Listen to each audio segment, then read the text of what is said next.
Well, I'm exhausted. In that game, Leafs, you know what I'm saying? Before we even get into, what happened and how the Leafs lost somehow, out shooting a team 51-18 and 24-3 in the third period, I got a question for you. So, with a full Leafs lineup, everyone healthy, um, what does it look like come playoff time? At this time, they'd be playing Carolina, I think. I think they're wild card one. My answer at the end of the video. Anyway, let's get right into it, shall we? Took a lot of notes this game until the final 10 minutes where I was just like, what's gonna happen here?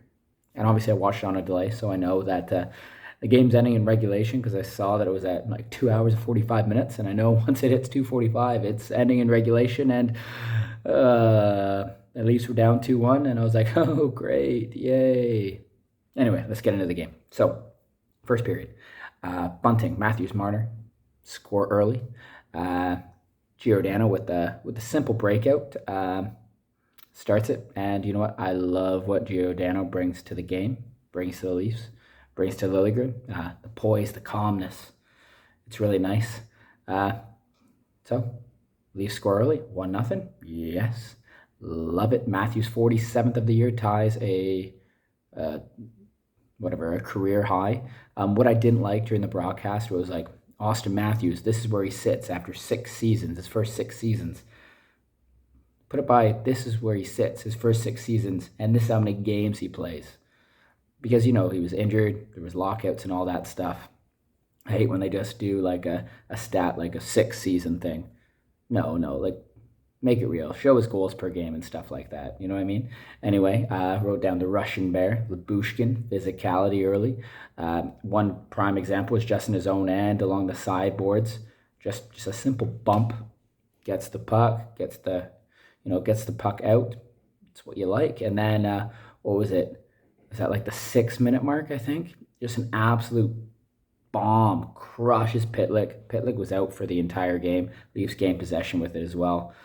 The boy can hit. It's exactly what the Leafs need out there. He's ruthless. I love it.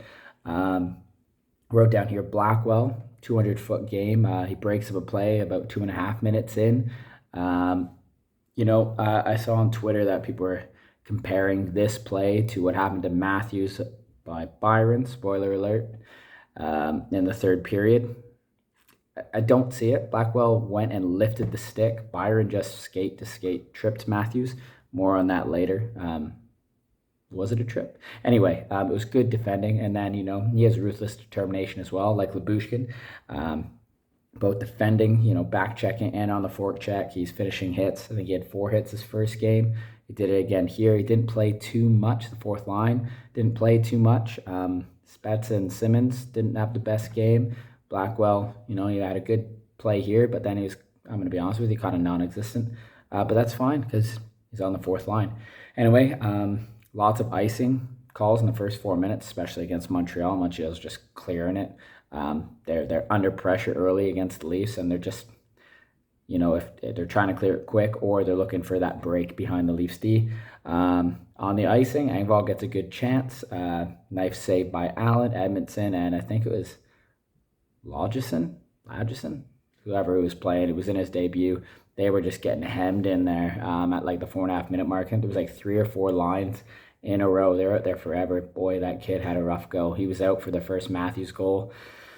They changed it up, and it was a good thing too. I'm not going to talk about everything I wrote down here. I've got 5 or 6 pages here. God, it was a lot. 13:10 left in the first. Allen with another big save, this time on Kerfoot. Great feed by JT. It was literally point blank. It was 6-0 the shots at this time.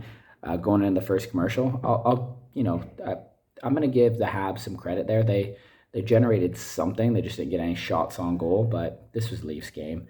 Wrote down Jerome and Liljegren looked good. Great little D play where it was Liljegren takes the body, Giordano just supports him and gets the puck out. Montreal's first shot comes at 9-minute mark into the first point blank shot actually by Hoffman in the slot. This is where out of their 18 shots on goal, they got some good chances with him. It was stopped. Halgren, big body, well positioned, well timed by him. Leafs followed up with getting multiple chances themselves, but they can't score. On to the next page. Second line does some great work. Didn't last long this game, that line together. We'll get into that. But they had good puck possession. JT creating space with the Habs just watching. Justin Hall has a good strong rush. Romanov, what was it? Around the 8-minute mark left in the first. Romanov goes for like the hip check. There was twice where Romanov got beat. One by Hall down the left side, and then by Mikheyev later on down the left side. Goes for that hip check, misses. Allen stayed strong in the net there. I think Hall tried to go 5-hole, couldn't beat him. Mikheyev as well in the second period tried to go 5-hole, but him on the backhand couldn't beat him. I wrote down Hall has looked good, or better recently. He did all right. 5:35 left. Engvall gets an odd man rush, rings one off the, I think it was, yeah, he rings one off the post, doesn't he? Damn. Kemp got held up here. I thought that might have been a penalty, like his stick's like hidden behind him. He's trying to get it. Maybe a little hook there. Non-call.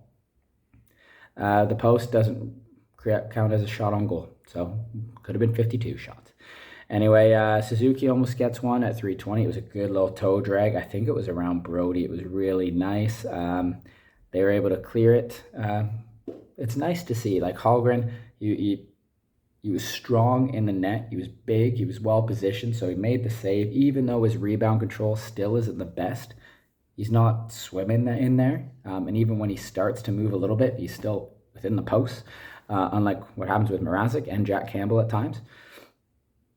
I'm fine with it. Leafs do clear it. I think they do play better in front of him. I think they have a little bit more trust in Hallgren. Kerfoot, Willie, and JT get a chance again. They look good in the first period. Kerfoot was on fire for the first part of the night anyway. When I meant on fire, he was a little bit aggressive. Huge slash in the first period on a guy, just full on boom. No call. I was surprised about that one. Just crushed the stick out of the hand. So refs were just letting it go. And they did let it go in the third period on Paul Byron. Game winner. Anyway, Habs poured on at the end of the first. And yeah. So Leafs are up 1-0. I think the shots are like 11-3 or something like that. Move on to the second period. Montreal's smart. They move Romanov on with Edmondson. He's going to be good, isn't he? Bunting gives Romanov grief. He gives Edmondson grief. He's the Leafs fisherman, isn't he? He just goes out fishing, baiting guys, trying to see who they can catch, see who he can catch out for a penalty. Anyway, he does get Edmondson later on. Anyway, Gio gets a big clap. He had a few this game. He's got a strong shot, surprisingly. Heavy shot, as long as if it, hit the... So we carry on, and Leafs back to back pressure. It's the fourth line. It's the fourth line plus Matthews. Giordano gets a big clapper in. Like I said, he had a few this game. Mikheyev causing havoc in front of the net. Wayne gets a chance. Matthews gets, I think, 2 or 3 chances. So just like the hockey guy would say, the Leafs with the pressure. And because it's the Leafs and they have the pressure, Montreal finally get it out. And they get it down to Leafs zone. Mitch Marner behind the net. Oh, he tries to make an outlet pass. Hits Joel Armia out front. Dvorak scores. It's 1-1. But wait. Sheldon Keefe challenges the offside earlier on Suzuki. Oh, look, it is offside. Even if it wasn't, I think it's a good challenge. Why not go for it? Because the Leafs penalty kill is dangerous and the Habs power play is shocking. They are. It's 4 versus 30th. Leafs penalty kill 4th in the league. Habs power play 30th in the league. Anyway, it doesn't matter. Suzuki is offside and we're still up 1-0. But then, Montreal pours it on in the second period. I'm going to be honest with you. I think the shots were 15-12 Toronto. Don't quote me on it. Toronto did have their own chances as well. For example, like Mikheyev like I said earlier, burns Romanov. Romanov goes for the high hit. Mikheyev gets right low. He tries to go 5-hole, backhand 5-hole. Good little deke. Allen was strong. Allen looked great. Did the Leafs get goalied this game? Maybe. Maybe. Or did they just get Montreal'd? Anyway, he looked great. Marner got a few chances in there. He puts one over the bar. Matthews does a redirect off a Hall point shot. Allen makes all those saves. Montreal keeps it going. Hoffman gets a few good chances, but key positioning by Hallgren is what makes the save. I'm going to be honest with you. Montreal does break through about midway through the second period. Great entry by them. It's a drop and stop up by Suzuki. John Tavares has to take him, and Dauphin. What a pass to Savard. Backdoor goal, and this is William Nylander's man. He let him go. He didn't get him in time, and that cost him. He ended up getting moved down to the third line until literally the final couple minutes of the third period / the power play, because they needed to score. And Mikheyev, because he played great, he got to move up to the second line. He had a plethora of shots today, 5+, maybe 6 shots, maybe more. He was great, so he got to move up. Anyway, Montreal does break through midway through the second. And they just keep the pressure on. They do well this period. They get a power play, so it's the 4th ranked penalty kill versus the 30th ranked power play. Leafs get a 4-on-2 in it, and Giordano wanted that puck from Lyubushkin, didn't he? Lyubushkin was smart. I'm going to be honest with you, taking the shot, going for it, because if he messes up that pass, it's a 3-on-0 the other way, and it wouldn't have been good. So the Leafs number 1 ranked in goals on the penalty kill, in chances, in rushes, and they just add to it here, but no goal for them. However, Hallgren also has to rob Byron in all alone because the Leafs are back to 5-on-5 following it, because somehow I don't understand how the Leafs can be so good on the penalty kill and then so bad 5-on-5. Next sheet. And then what do we got? Suzuki then gets a partial break, challenged by Riley. Good little play. He gets a one-hand piece on it. Again, good position by Hallgren.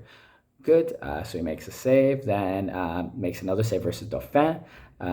Rebound control still not there, but positioning is, and that's what matters. Canadians apply a ton of pressure to tail out this second period. And, I'm going to be honest with you, fans must play a part. I was more into the game because of the fans, where you could hear the chants, you could hear, the energy in the building, and it was just amazing. That's what hockey's missed, and it needs it. So they're going absolutely nuts, and it just gives the Habs energy. In this case, it's bad energy for us Leafs fans, as it just, fires up Montreal. Hall then buggers up a D-to-D. Caulfield goes the other way. Hall ends up having to interfere on Anderson to get him out of the way, and they're back to the penalty kill. So again, it's 4th versus 30th again. 30th wins this one, and I guess you can't give Cole Caulfield 3 chances at it. He misses a one-timer high. Then he gets in all alone, tries to go high glove and misses after a beautiful move. And then, you know what? The slap shot didn't work. In all alone didn't work. Why don't we just give him time to absolutely snipe over the blocker? He does.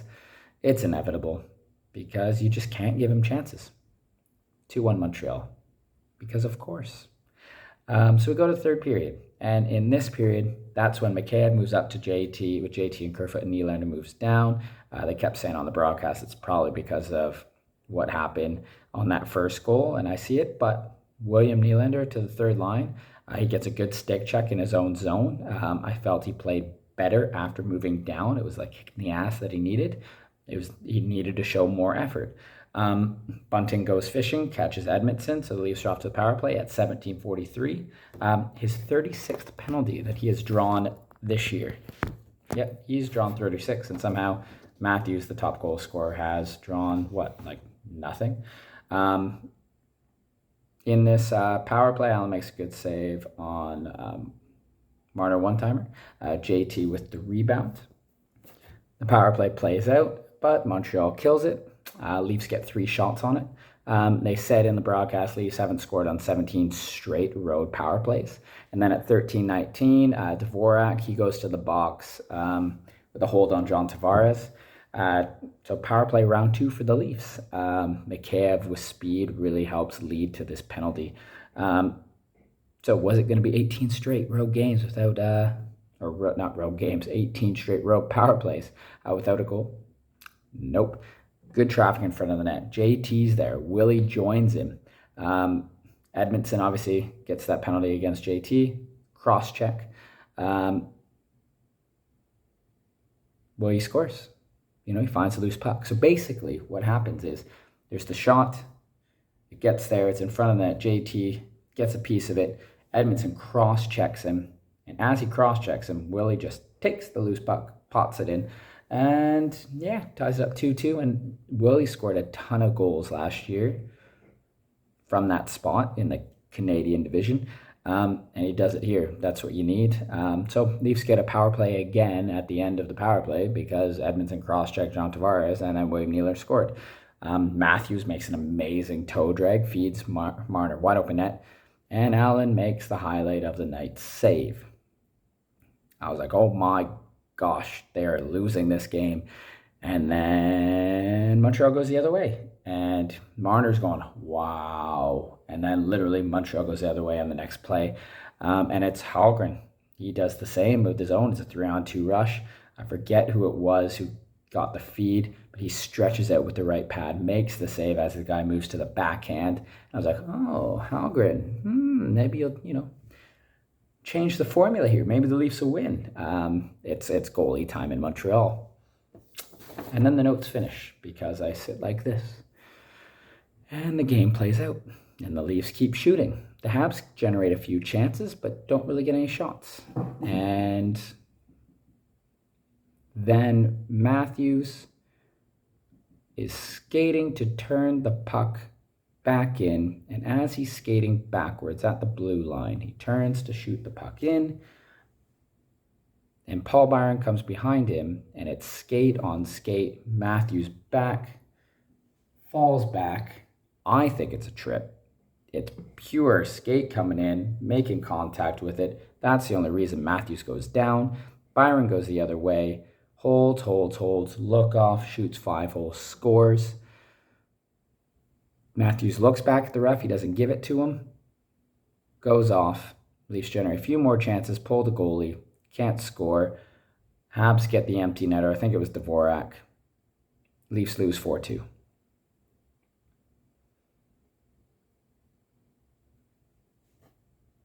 Was it a penalty? In my eyes, it was. In my eyes, it's different than Blackwell's because Blackwell lifted the stick. He lifted the stick and came through, and that's how whoever it was there, Byron, I think, lost his footing and fell.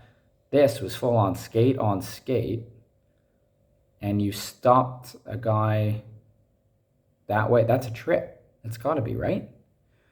Like, you skated into him. That's a trip. What do you think? I don't know. It was just one of these games where Montreal has Toronto's number. And if people say, like, Montreal outplayed Toronto, bullshit. Shots were 51-18. Third period were 24-3. Montreal generated some chances, but this was Toronto's game. Jake Allen played phenomenal. And is it Hallgren's fault? No. The goals are fine. They're good goals. It was defensive coverage for the Leafs on Savard's goal. Don't give Caulfield 3 chances, but it was on the power play. Okay. And then that happened where you think, oh, he's just going to throw it back in, and he gets tripped. Of course. So in this game, Toronto loses 4-2, and they drop from second in the division to wild card number 1. And currently that would be against Carolina. Or it could be Florida, who Toronto play, I don't know, probably in a few hours after this video posts. Interesting. I will tell you right now, even with the Toronto loss, if I am any team in the East, if I am Florida, if I am Carolina, if I am Boston or Tampa, I don't want to play the Leafs. I don't, because you don't. know what you're getting, or you do know what you're getting, and you better just pray that the offense dries up. The Habs, they've got Toronto's number, like Boston in the past. However, this year, I don't know. Like Keith said, he'll take this game 82 times out of 82. 82 games, 82 games.